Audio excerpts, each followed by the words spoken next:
تو دوست احباب شکوے کرتے ہیں جی ہمارے کام پورے نہیں ہوتے، اٹک جاتے ہیں، اور پھر وہ کسی کے پاس جاتے ہیں، عملیات والوں کے پاس، تو ان کا تو چونکہ کاروبار ہے، انہوں نے پیسے کمانے ہوتے ہیں، تو وہ سمپل جواب دیتے ہیں جی کسی نے لگتا ہے تمہارا رزق باندھ دیا ہے، کسی نے تمہارا رشتہ باندھ دیا ہے، اور ہم اس کو بلیو کر لیتے ہیں۔ بھئی اللہ کسی کو دینا چاہے تو کون اس کو باندھ سکتا ہے؟ کیوں کسی کو چھوٹا خدا بناتے ہو؟ کوئی کسی کا رزق نہیں باندھ سکتا، کوئی کسی کا رشتہ نہیں باندھ سکتا، ہمارا ایک ہی خدا ہے، اس کے کام کو کوئی روک ہی نہیں سکتا۔ خواہ مخواہ اپنا عقیدہ بھی خراب اور اپنا عمل بھی خراب۔ سیدھی بات ہے کہ نبی علیہ الصلوۃ والسلام نے جو باتیں سکھائیں ان کو کریں، خود بخود عملیات سے جان چھوٹ جائے گی۔ چنانچہ عورتیں اکثر پوچھتی ہیں جی کہ میرا رشتہ اچھا ہو جائے، بیٹے کو جاب مل جائے، بہو کا ویزا رکا ہوا ہے، فلاں کام اٹکا ہوا ہے۔ تو بھئی اٹکے ہوئے کاموں کے لیے عمل نبی علیہ السلام کے مبارک زبان سے ابو داؤد شریف کی روایت ہے۔ نبی علیہ السلام نے فرمایا جو مومن صبح و شام 7 مرتبہ اس دعا کو پڑھے گا، اللہ تعالیٰ اس کے ہر ادھورے کام کو پورا فرما دے گا۔ اور وہ کیا ہے؟ حسبی اللہ لا الہ الا ہو علیہ توکلت وہو رب العرش العظیم۔ بعض لوگوں کو رزق کی تنگی کے بڑے شکوے ہوتے ہیں، اور ان کے دل پہ فاقے کا خوف رہتا ہے، ڈر رہتا ہے، اور فاقے سے بچنے کے لیے وہ سارا دن کاروبار کے پیچھے بھاگتے دوڑتے بھی رہتے ہیں۔ سنیے، ابو نعیم کی روایت ہے، ابن ابی شیبہ نے بھی اس کو لکھا کہ نبی علیہ الصلوۃ والسلام نے ارشاد فرمایا جو شخص اس دعا کو پڑھے گا اللہ اس سے 70 مصیبتیں دور کریں گے، جن میں سب سے چھوٹی مصیبت اس کا فاقہ ہوگا۔ جو شخص اس دعا کو پڑھے اللہ تعالیٰ اس سے 70 مصیبتوں کو دور فرمائیں گے، اور سب سے چھوٹی مصیبت فاقہ ہوگی، اور وہ فقرہ ہے لا حول ولا قوت الا باللہ لا ملجأ ولا منجأ من اللہ الا الیک۔ کئی مرتبہ انسان غمزدہ ہوتا ہے اور سوچتا ہے میں تو اکیلا ہوں، میرا ساتھ دینے والا کوئی نہیں، ماں باپ فوت ہو گئے، کہاں جاؤں، کس کو دل کا غم سناؤں، میرا غم کیسے دور ہو؟ نبی علیہ الصلوۃ والسلام نے فرمایا، کنز المال کی روایت ہے کہ قرآن مجید کی ایک آیت کو 3 مرتبہ یقین کے ساتھ پڑھ لیں، اللہ تعالی غمزدہ دل کو تسلی فرما دیتے ہیں۔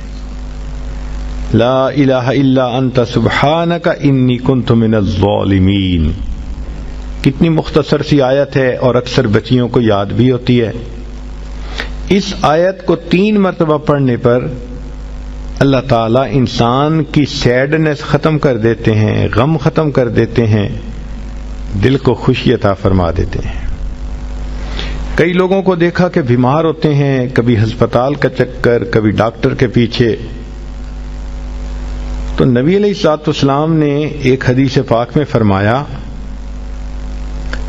اس حدیث کو مسند احمد نے روایت کیا اور طبرانی نے روایت کیا کہ جو شخص فجر کے بعد 3 مرتبہ یہ دعا پڑھ لے اللہ 4 مرضوں سے اس کو نجات عطا فرما دیتے ہیں۔ امید ہے کہ مستورات توجہ سے یہ بات سنیں گی اور اس کی اہمیت کو ذرا سمجھیں گی کہ جو شخص فجر کے بعد 3 مرتبہ یہ آیت پڑھ لے تو اللہ تعالیٰ اس کو 4 بڑے بڑے مرضوں سے بچائیں گے۔ نمبر 1، پاگل پن. اگر کوئی آدمی مینٹلی ان بیلنسڈ ہو، ریٹارڈڈ ہو،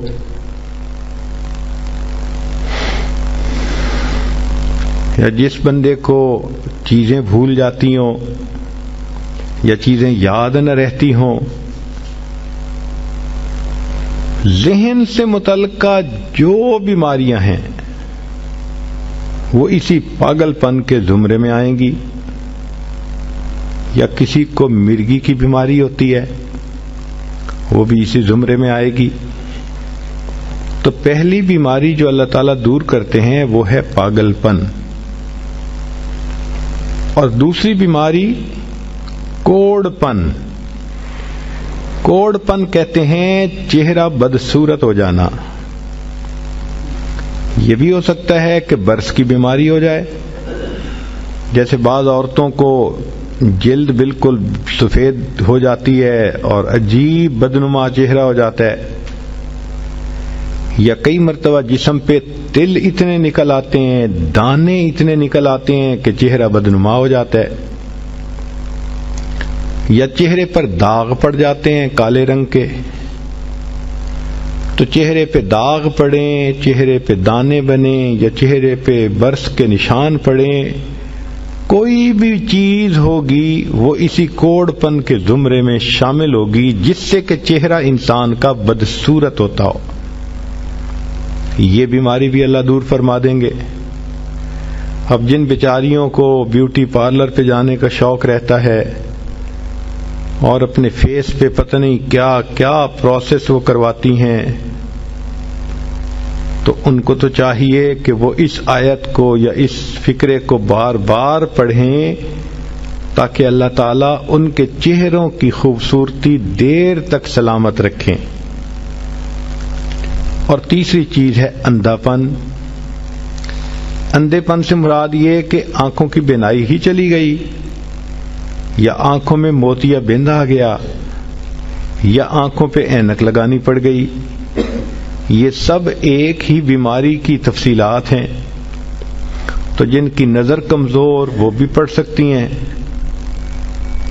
یا جن کو لینز لگانے پڑتے ہیں، کنٹیکٹ لینز سے ہی یا کوئی اور، اس مصیبت سے بھی جان چھوٹ گئی. اور جن کی بینائی چلی گئی اللہ ان کے لیے بھی آسانیاں فرما دیتے ہیں.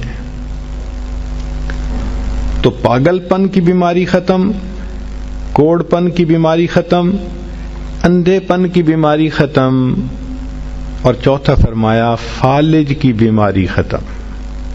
فالج ایک تو ہوتا ہے کہ انسان کا ہاتھ یا پاؤں کام ہی نہ کریں، اور ایک یہ بھی ہوتا ہے کہ اتنی ویکنیس کہ عورت کہتی ہے مجھ سے تو کھڑا ہی نہیں ہوا جاتا، میرے پاؤں سن ہو جاتے ہیں، میرے ہاتھ سن ہو جاتے ہیں. یہ ساری چیزیں کمزوری اور فالج کی ابتدائی سٹیجز ہیں. تو یہ سب چیزیں ٹھیک ہو جاتی ہیں. اب بتائیں کہ اتنی بڑی بڑی بیماریوں سے جس بندے کو بچنے کی خوشخبری مل رہی ہو تو وہ تو پھر اس عمل کو کیے بغیر رہ ہی نہیں سکتا. اور یہ عمل دیکھو چھوٹا کتنا ہے. وہ جو فکرہ فرمایا حدیث میں وہ ہے سبحان اللہ العظیم وبحمدہ ولا حول ولا قوت الا باللہ.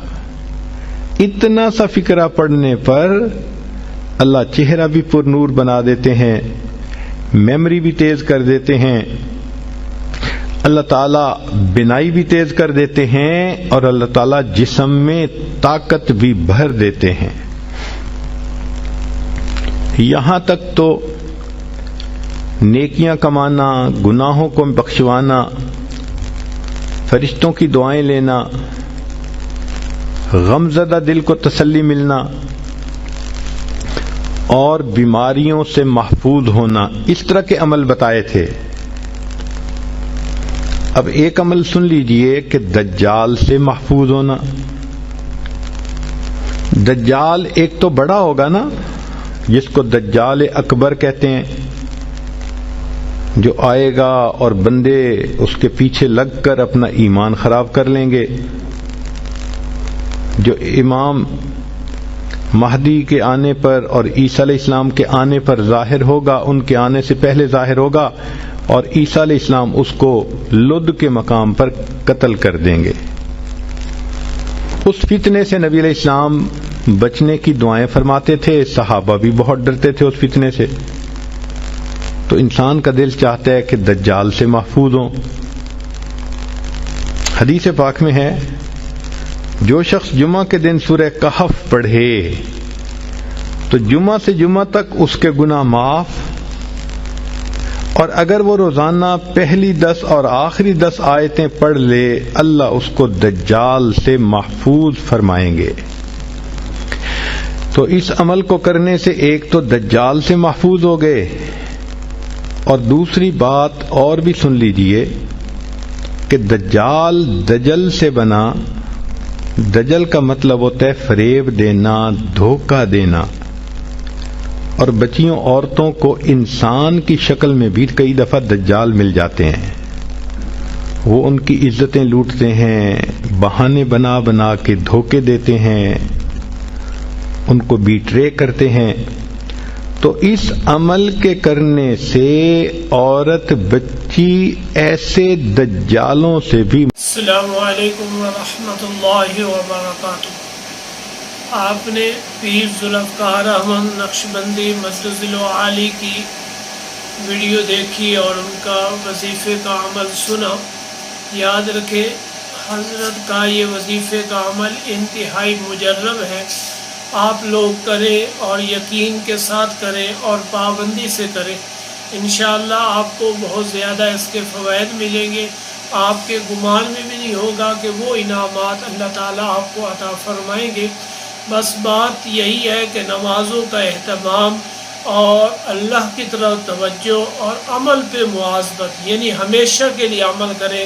یہ نہ ہو کہ کبھی کر لیا اور کبھی چھوڑ دیا، نہیں، بلکہ ہمیشہ کے لیے عمل کریں. اللہ تعالیٰ آپ کو ہر طرح کے مصائب اور مشکلات سے محفوظ فرمائے. باقی یہ ہے کہ آپ نے ہمارے چینل کو دیکھ رہے ہیں، جو نئے لوگ ہیں وہ سبسکرائب کر لیں اور لائک اور کومنٹ ضرور کریں، اور آگے اپنے جاننے والوں میں ضرور شیئر کریں تاکہ خیر کی بات دوسرے لوگوں تک بھی پہنچ جائے. اللہ تعالیٰ میرا اور آپ کا حامی و ناصر ہو.